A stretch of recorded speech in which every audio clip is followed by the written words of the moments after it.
Now,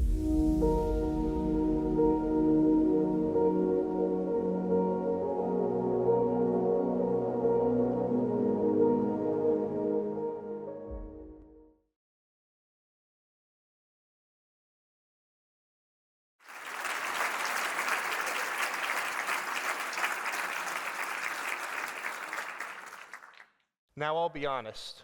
About 2-3 months ago, when I got reached out if I wanted to do this, I didn't know what I was going to talk about. As he said, I'm a 20-year-old college student.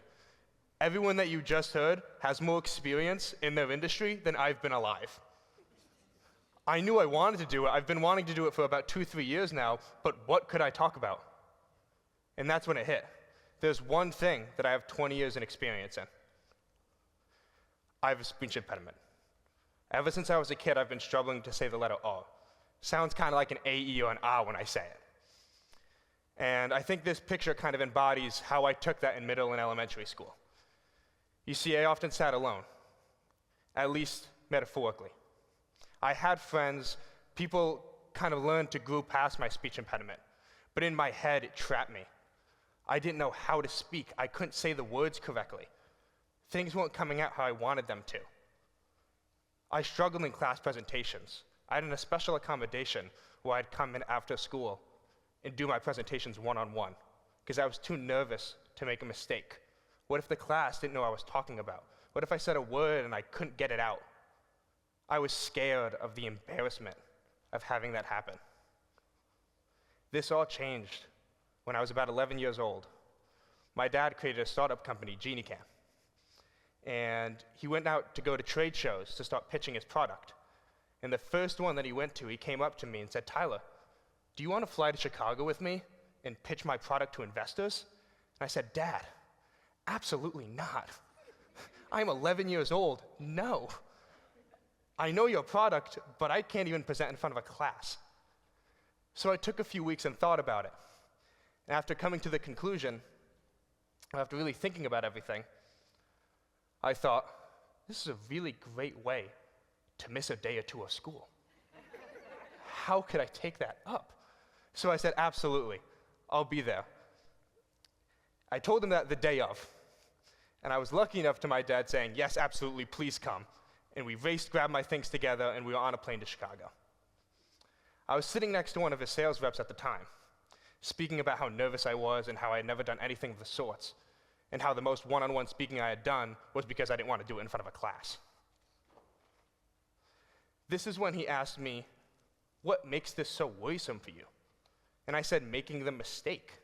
I don't want to make a mistake in front of an investor.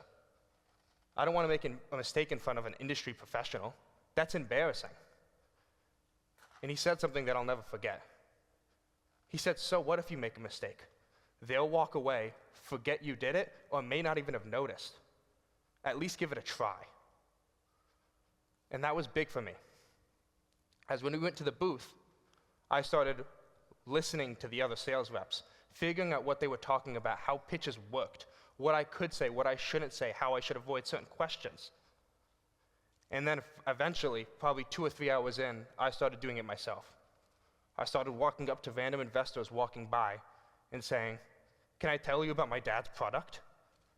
And while I may not have had a good hook, I was 11 years old, and that was as good of a hook as I needed. So people came in crowds to come and listen to me chat. And I would pitch my dad's product and pass him on to my dad as the closer. And I had a great time doing it. I was lucky enough to speak to a man who I didn't know at the time.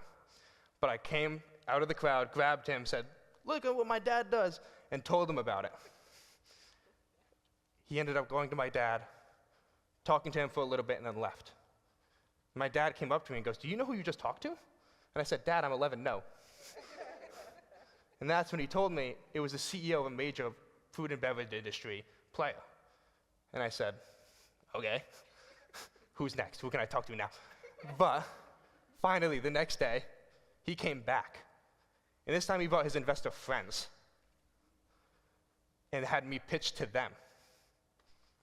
Now, it seemed like nothing at the time, but I remember going back to the hotel and thinking, that was incredible. I had so much fun. I loved doing that. So I went back to school, and while I still out of honesty, did not present in front of classes. I was a lot more outgoing, and I had the confidence that I was lacking at first. So now we transitioned to high school. You see, I went to a private middle and elementary school.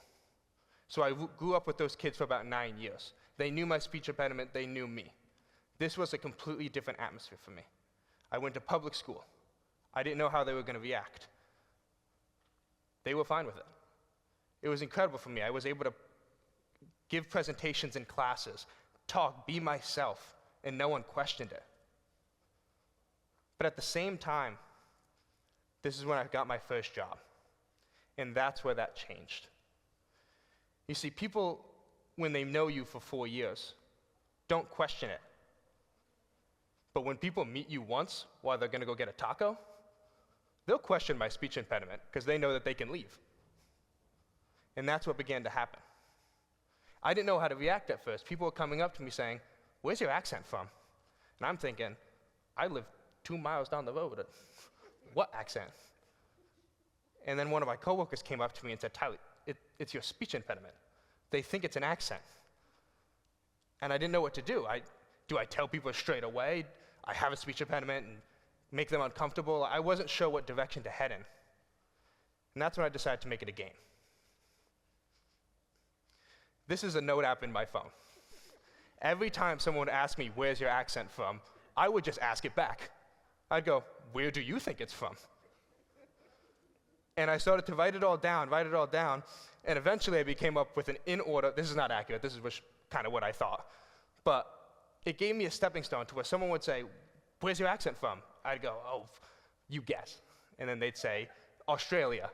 And I'd say, "Oh, actually that's where most people think I'm from, but no, I just have a speech impediment." And it was my way of almost turning my speech impediment into a game, making it a positive insight in my life instead of turning it into a challenge. This leads me to where I am today. I'm a public speaker at Bryant University. I talk all the time, I lead multiple organizations and clubs. I'm honestly probably a little too involved, but I love it. I'm able to share my voice, share my thoughts, speak outwardly, when that would have probably been an impossibility 5 years before this. This all cultivated a few weeks ago when I did the Bryant Idea program. Now, for those of you that don't know, Bryant Idea is about 1,000 students come in, and about 40 of us try and teach them about the edict principles. I'll spare you all of that. I did that for a week. I'm good with it as well. But what was pivotal for me during this time is one of my professors, Mike Roberto, told me about a game that he learned while traveling in Silicon Valley that was taught to software developers.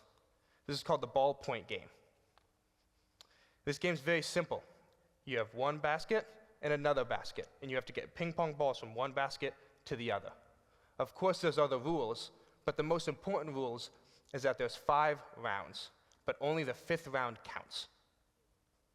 The other 4 rounds are seen as practice rounds, to try new things, test out, experiment. And what he said is that oftentimes when he went to these large companies and spoke to executives, mid-level managers, and had them work in groups for it,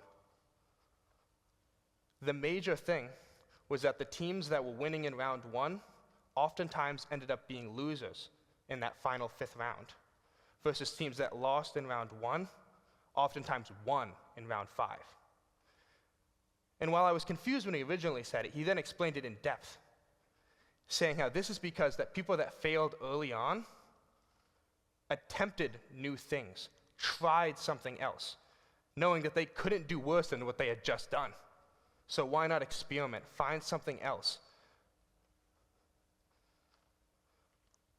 This is what younger Tyler struggled with. I didn't know that. I didn't even want to attempt public speaking. I didn't want to try. And that's where I failed. You see, failure is not attempting something and messing up. Failure is not attempting it at all. When you fail, it's a learning stone. When I first started public speaking, I was not good at it, but I learned. I learned what I was messing up on. I spent years running from my voice, trying to hide from it. And now it's something that really strengthens me. And I challenge each and every one of you to go out, mess up, because at the end of the day, what's the worst that's going to happen? Thank you, guys.